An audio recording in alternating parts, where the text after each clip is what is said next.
Bab 85. Kesaksiannya Temi. Kembali POV Ata.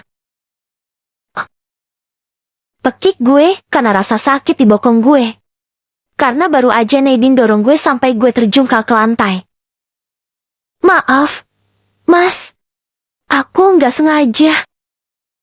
Nadine yang semula masih berbaring di atas ranjang, kini segera terduduk. Lo kenapa sih? Tanya gue. Aku nggak tahu, Mas. Nadine malah tampak kebingungan. Kok nggak tahu? Gue pun terheran. Barusan Mas Ata kayak berubah jadi seperti orang lain. Jadi kayak orang lain. Maksud lo jadi kayak Lee Min Ho? Kalau itu sih wajar. Kan gue emang kayak Lee Min Ho. Upilnya sama kotoran hidungnya. Bukan, Mas. Bukan kayak Lee Min Ho. Tapi kayak orang lain. Orang lain siapa? Nggak terlalu jelas, Mas. Hanya kayak samar-samar aja muncul di kepalaku.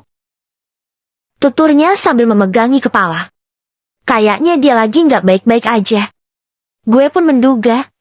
Apa mungkin dia lagi mendapatkan sedikit ingatannya? Mungkin lo lagi sakit. Jadi mending kikuk-kikukannya kita tunda aja dulu nggak apa-apa. Tutur gue sambil duduk di samping dia. Gue elus kepalanya dia.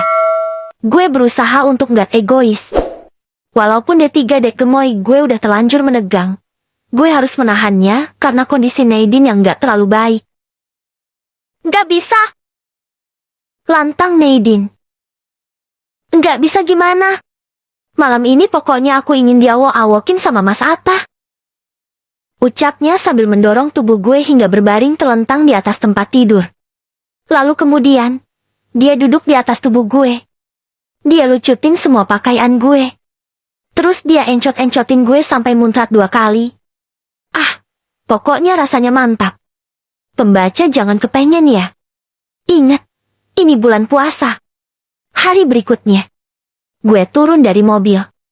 Seperti kemarin, gue pulang dari kantor lebih awal dari jam yang seharusnya.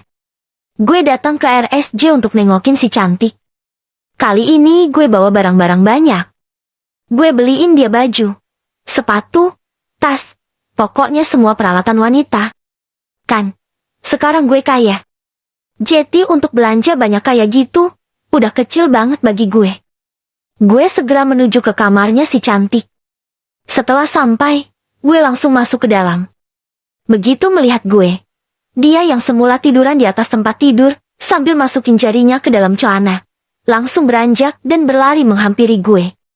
Karena sekarang dia udah enggak diikat lagi kayak kemarin. Si cantik langsung peluk gue. Kali ini gue enggak berusaha menghindar dari pelukannya dia. Lo lagi apa? Tanya basa-basi gue.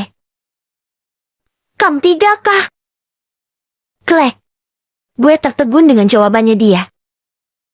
Oh iya. Nih, gue bawain hadiah yang banyak buat lo. Gue menyerahkan kantong-kantong belanjaan kepada si cantik. Ia tampak girang. Kita pun segera duduk di atas tempat tidur. Gue bantuin dia buat melihat barang-barang yang udah gue beliin buat dia. Nih, ada baju, sepatu, tas. Semuanya barang-barang branded, seperti keinginan lo dulu. Ucap gue sambil memperlihatkan barang-barang tersebut. Hehehehe. Si cantik hanya terkekeh menanggapinya. Sama ini, gue beliin lo kosmetik juga. Lo pengen banget berdadan, kan? Hehehehe. Dia kembali terkekeh. Lo pengen apa lagi? Tinggal bilang aja. Sekarang gue pasti bisa menuhin apapun keinginan lo. Jalan-jalan. Celetuk si cantik. Dia tiba-tiba berkata demikian. Jalan-jalan? Lo pengen jalan-jalan? Tanya gue berusaha memastikan. Hehehehe. Dia lagi-lagi terkekeh. Itu tandanya memang benar. Lo pengen jalan-jalan kemana? Tanya gue. Ke hatinya Ata. Bejih. Bisa gombal juga lo ternyata. Timpal gue. Jalan-jalan pakai mobil? Motor? Lo pengen bonceng si Ayang kayak dulu? Hehehehe. Si cantik terkekeh sambil manggut-manggut kepalanya. Oke. Tapi gue izin dulu ya sama si perawat. Boleh apa enggak? Lo gue ajak jalan-jalan keluar. Gue beranjak. Gue menuju ke pintu. Gue celingukan mencari salah satu perawat di luar kamar si cantik. Sus! Panggil gue ke salah satu perawat yang gue lihat. Ya, Mas. Si perawat mendekat ke arah gue. Saya boleh nggak ngajak Amanda jalan-jalan keluar sebentar? Tanya gue ke si perawat. Boleh saja, Mas. Asal. Ucapan si perawat terhenti. Asal kenapa? Sus. Jangan lupa. Pulangnya bawa martabak manis. Hehehehe. Anjir. Emang gue bokapnya dia. Batin gue. Oke lah. Sus. Asal. Ucapan gue terhenti. Asal kenapa, Mas? Tanya si perawat. Asal lo bawain uang, baru gue beliin. Klek. Si perawat tampak menelan ludah. Orang kaya kok pelit. Lutuk dia pelan sambil melenggang pergi. Gue pun kembali ke hadapannya si cantik. Gue udah diperbolehin ngajakin lo jalan-jalan keluar. Jadi sekarang gue ambil motor dulu ya. Lo tunggu di sini. Gue akan jemput lo, oke? Ucap gue ke dia. Hehehehe. Dia terkekeh menimpalinya. Gue segera pergi dari hadapannya si cantik. Masuk ke mobil gue. Melaju menuju ke apartemen tempat tinggal gue. Setelah sampai, gue langsung mengambil si Ayang yang semula gue parkirin di basemen apartemen. Setelah itu, gue kembali ke rumah sakit jiwa dengan mengendarai motor butut gue tersebut. Yuk! Ajak gue setelah si cantik udah berpakaian cantik. Udah pakai baju pemberian dari gue. Bukan lagi seragam pasien rumah sakit jiwa. Si cantik patuh. Dia langsung mengikuti langkah gue keluar kamar untuk menuju ke depan. Gue pun refleks gandeng tangannya dia. Kebiasaan gue dulu yang sering gue lakuin ke dia. Setelah sampai di hadapan si Ayang, gue pun langsung menungganginya. Lo juga naik? Kih. Titah gue ke si cantik. Dia patuh. Tapi bukannya naik di belakang. Dia malah duduk di depan gue. Udah gitu sambil ngadep gue. Kita malah kayak lagi kikuk-kikukan di atas motor. Duduknya nggak di sini. Why? Teriak gue. Hehehehe. Dia pun malah terkekeh. Pindah ke belakang. Perintah gue. Si cantik pun turun. Lalu, dia kembali naik. Tapi kali ini duduk di belakang gue. Pegangan gue. Biar nggak jatuh. Perintah gue lagi. Tapi tiba-tiba aja. Nyeh. Bukannya melingkarkan tangannya dia ke pinggang gue. Dia malah megang titit gue. Sumpah ternyata si cantik enggak cuma wajahnya doang yang mirip sama si Nadine. Tetapi kelakuan dan kem 3 sumannya pun juga sama. Pegangan tuh di sini. Enggak di situ. Dodo. Gue membenarkan posisi tangannya dia. Kini Jeti melingkar di pinggang gue. Setelah itu, gue langsung menjalankan si Ayang. Melaju meninggalkan kawasan rumah sakit jiwa. Berjalan santai melewati jalanan di sore hari ini. Di sepanjang perjalanan si cantik terdengar bersenandung kayak cewek normal pada umumnya. Kayaknya dia seneng banget gue ajak jalan-jalan naik motor kayak gini. Lo seneng gak? Tanya gue ke dia. Hehehehe.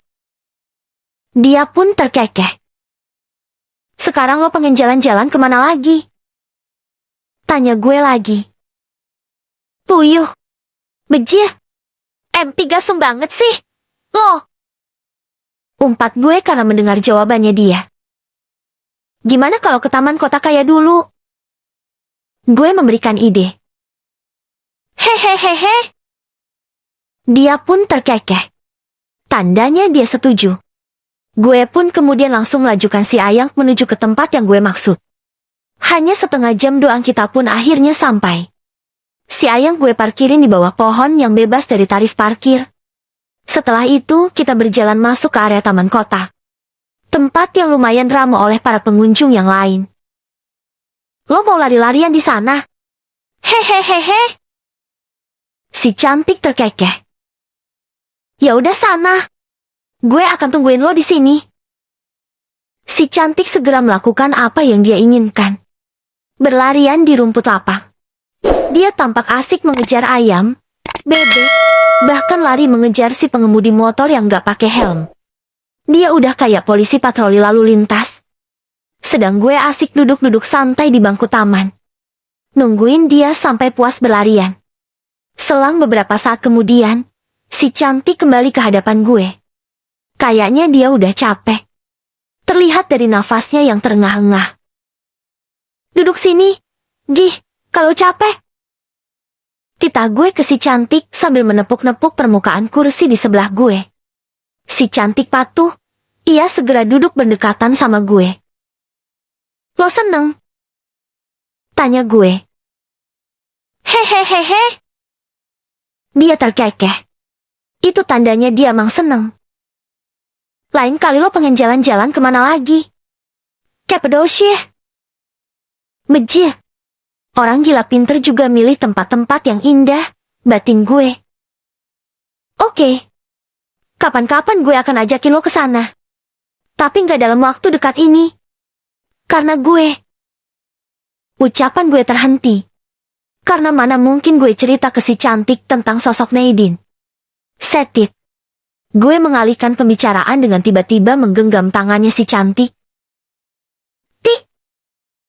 Panggil gue ke dia.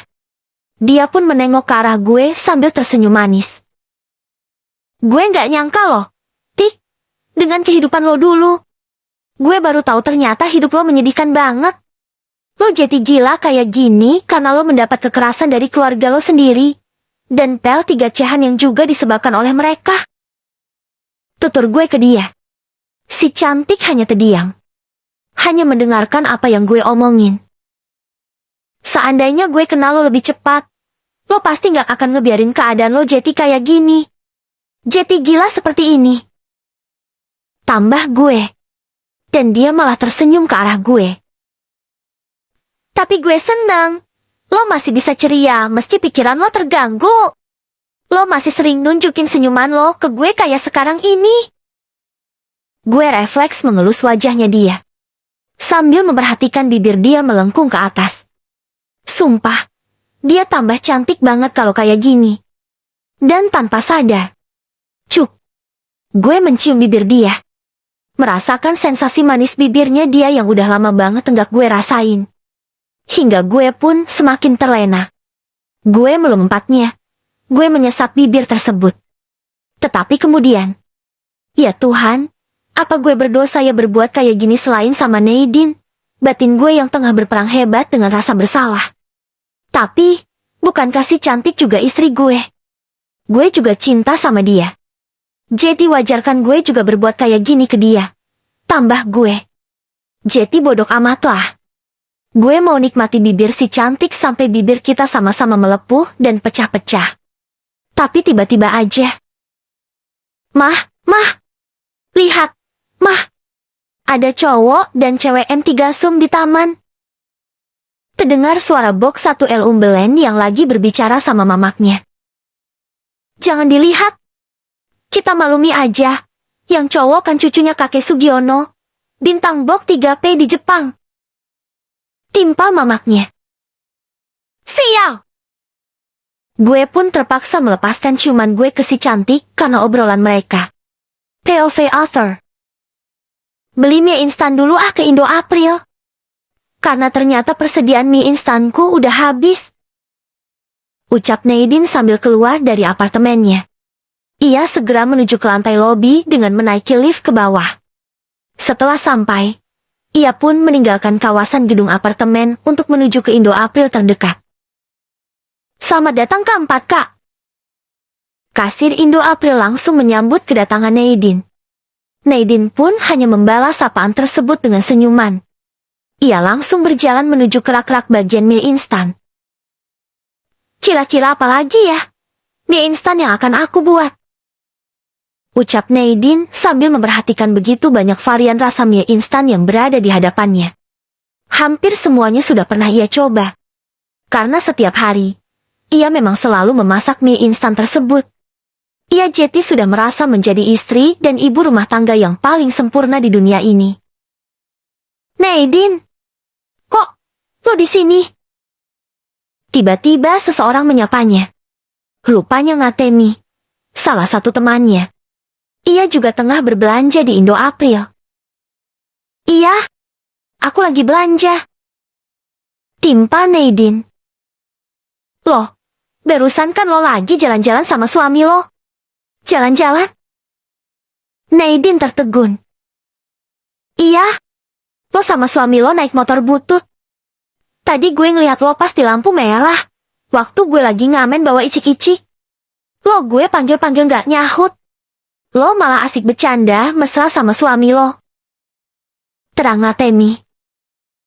Paling kamu cuma salah lihat. Aku dari tadi di rumah. Kok?